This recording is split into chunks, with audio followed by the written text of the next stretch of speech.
Mon Seigneur et mon Dieu, je crois fermement que tu es ici, que tu me vois, que tu m'entends. Je t'adore avec profonde révérence, je te demande le pardon de mes péchés et la grâce de faire avec profit ce moment de prière. Ma Mère Immaculée, Saint Joseph, mon Père et Seigneur, mon ange gardien, intercédez pour moi. Crée en moi un cœur pur, ô bon Jésus. Je ne suis pas venu abolir, mais je suis venu accomplir. Il est très beau d'entendre le Seigneur nous dire qu'il est venu accomplir ces prophéties qui, depuis 2000 ans, guident le peuple d'Israël.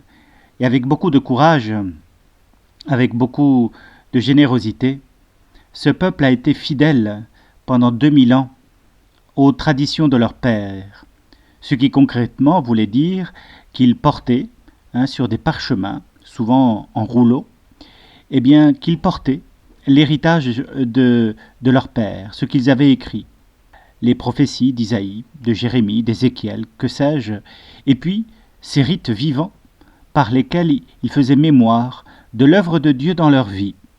Le rite de la Pâque, le grand pardon, les sacrifices du temple de Jérusalem et toutes ces choses qui font que la vie du peuple juif était une vie sous le regard de Dieu. On actualise chaque jour ce que l'on doit à Dieu. Et Jésus lui aussi, eh bien il a accompli la loi de Dieu.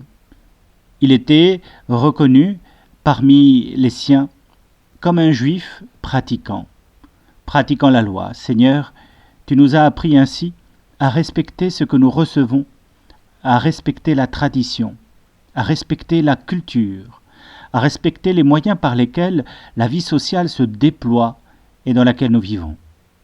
Merci Seigneur. Quand tu nous révèles ce qu'est l'accomplissement des prophéties, tu permets ainsi à ceux qui te découvrent, à ceux qui t'écoutent, de comprendre la profondeur de ta mission. Et lorsque Saint Jean-Baptiste te déclare l'agneau pascal, tout le monde comprend dans le peuple juif cette libération que tu amènes, que tu apportes, et qui s'accomplira le jour de Pâques en particulier. Mais je me rappelle, en évoquant cet accomplissement, ce qu'un copain de lycée avait l'habitude de dire, sur tous les tons, mi-figue, mi-raisin. Il arrivait souvent, dans cette période de discernement de l'existence, à poser la question, mais au fait, faut-il réussir dans la vie ou réussir sa vie? De façon plutôt humoristique souvent, il prononçait cette parole en provoquant la réflexion ou l'amusement, selon le contexte, puisque c'était une période où chacun parlait de ce qu'il allait faire l'année suivante, comme carrière, comme études, comme travail. Mais faut-il réussir dans la vie ou réussir sa vie? Et derrière la facétie, il y avait une question profonde, pleine de sagesse. Quand nous disons que Jésus, tu as accompli les Écritures, c'est effectivement que tu as accompli ce que les Écritures t'avaient dit de faire. Non seulement tu ne voleras point, non seulement tu ne mentiras point, mais plus encore, tu donneras ta vie pour l'amour du Père. Tu révéleras au monde l'amour que tu lui portes. Et puis, cela m'a rappelé ce jour particulier vécu au Vatican, lorsque Saint Jean-Paul II décéda et des obsèques fastueuses furent célébrées sur la place du Vatican. C'était Joseph Ratzinger, le futur Benoît XVI, qui présidait la célébration et qui prononça une homélie remarquable, parce que, avec 3 phrases de l'Évangile, il sut décrire toute la vie de Saint Jean-Paul II. C'est vrai qu'il l'avait bien connu, et c'est pour ça qu'il pouvait dire en quelques mots ce qui façonnait la vie de Jean-Paul II. Il dit par exemple « Ce n'est pas vous qui m'avez choisi, c'est moi qui vous ai choisi et établi, afin que vous partiez, que vous donniez du fruit, et que votre fruit demeure. » C'était la première parole qui désigne Jean-Paul II. La deuxième, c'était « Le vrai berger donne sa vie pour ses brebis. » Et la troisième, « Comme le Père m'a aimé, moi aussi je vous ai aimé, demeurez dans mon amour. » Ensuite, dans le déroulé de l'homélie, il décrivait les passages de la vie de Saint Jean-Paul II qui illustraient les propos de cet évangile. Et je te demande à toi, quelle est la phrase qui te décrit, à laquelle tu pourrais t'identifier? Quelle phrase pourrait-on dire à la fin de ta vie te concernant? Quel serait, en quelque sorte, ton accomplissement?